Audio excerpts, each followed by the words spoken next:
today. Sitting there with the Irish Prime Minister, he said that the EU is set up to take advantage of the US, including Ireland, in that as well. It does feel like things are escalating between the US and the EU, and that's going to be bad for us, even if we're not in the European Union, right? Yeah, these are first shots in a trade war that nobody needs. It's actually bad for America. I mean, a lot of analysts have just downgraded the American growth forecast today. So this is helping nobody. And in fact, it's hurting American consumers and workers, like right now. So we've got to, I think, just try and de-escalate a little bit. And we've got to drive much faster now for a trade deal with the United States. But we've also got to redouble our defences for our steel producers here at home.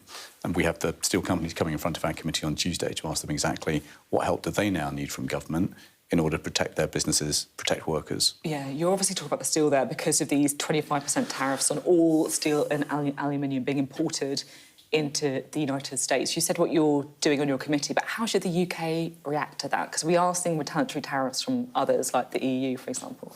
Yeah, so, I mean, look, this is about £350 million worth of British exports, and those exports have just got £100 million more expensive.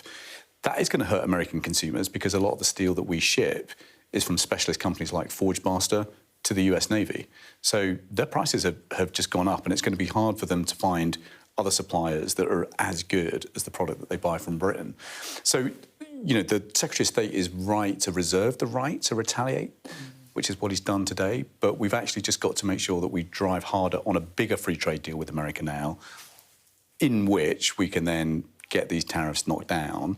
But in the meantime, to guard against the risk to UK firms, we're going to need to really understand what they need in order to get through this, because the US is the second biggest market for these companies. I mean, you say there, though, that, you know, the Secretary of State is right to keep retaliatory tariffs on the table, which is what we saw, you know, Keir Starmer say.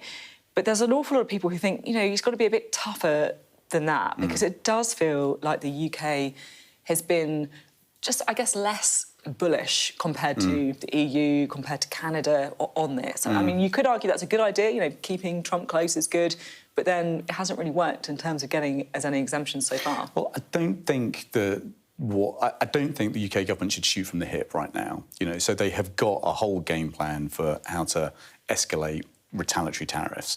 But we have also got so they do have a game plan, They've definitely got a game plan. But they've worked it out, you think, already?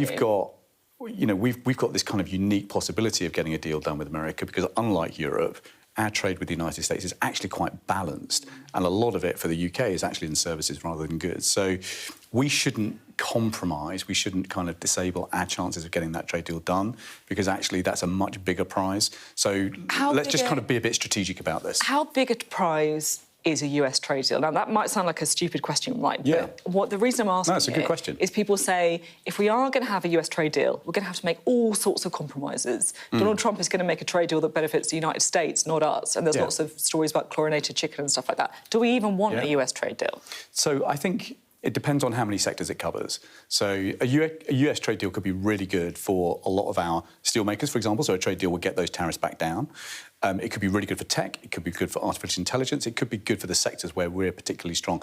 I don't think there's going to be like a traditional free trade deal that covers all things for all people, because agriculture is really hard to get agreed between the UK and the US. And actually, we've got to start looking after our farmers. But we can't, I don't think, jump into retaliatory tariffs right now because it risks undermining that bigger prize.